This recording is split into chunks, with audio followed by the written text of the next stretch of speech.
कैसे आप सब? ठीक है, शुक्रिया टीचर। आज हम फिर इस किताब के बारे में पढ़ेंगे, ठीक है बच्चों? अच्छा, मुझे ये बताएं कि कल हम बार बार किसके बारे में बात कर रहे थे? लफ्ज़ किताब के बारे में। शाबाश। लफ्ज़ किताब की कितनी आवाजें होती हैं, आपने मुझे क्या बताया था? चार आवाजें होती हैं। शाबाश। अच्छा, जब हम लफ्ज किताब बोलते हैं तो हमारे मुंह से सबसे पहली आवाज क्या निकलती है? की। जब हम लफ्ज किताब बोलेंगे तो सबसे पहली आवाज क्या निकलेगी? की। शाबाश। की। आप बताएं मीरा। की। की। की। अच्छा, और जब हम लफ्ज किताब बोलते हैं तो मुझसे दूसरी आवाज क्या निकलती है? त।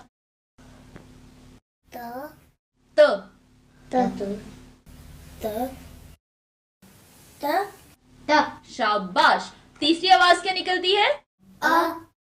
अ।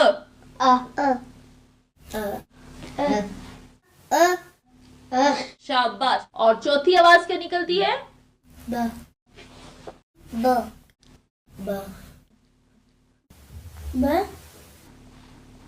ब। शाबाश। अब मुझे कौन बच्चा लफ्ज किताब की सारी आवाजें बताएगा? शाबाश, चले आप सुनाएं। की। त। अ। ब। शाबाश। की। त। अ। ब। की। त। अ। ब। शाबाश। चले सब मिलके बताएं। की। त। अ। ब। क्या बन गया? किताब। क्या बन गया? किताब। क्या बन गया? किताब। हम किताब बोलते हैं ना, किताब। जब हम किताब लिखते हैं और जब हम उसके नीचे छोटी सी लाइन लगा देते हैं तो जब हम लफ्ज किताब बोलेंगे तो सबसे पहली आवाज क्या निकलेगी? की। की। अब मुझे आप सब में से कौन इन चारों आवाजों के बारे में बताएगा? सब मिलके बताएं। किताब। किताब। दोबारा बोले। किताब। किताब। शाबाश।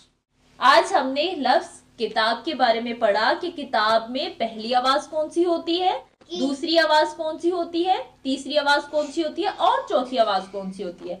तो बच्चों, आज हमने किताब की आवाज़ों के बारे में पढ़ा और इसकी मश्क की। अब हम कल लफ्ज किताब को लिखना सीखेंगे, ठीक है बच्चों?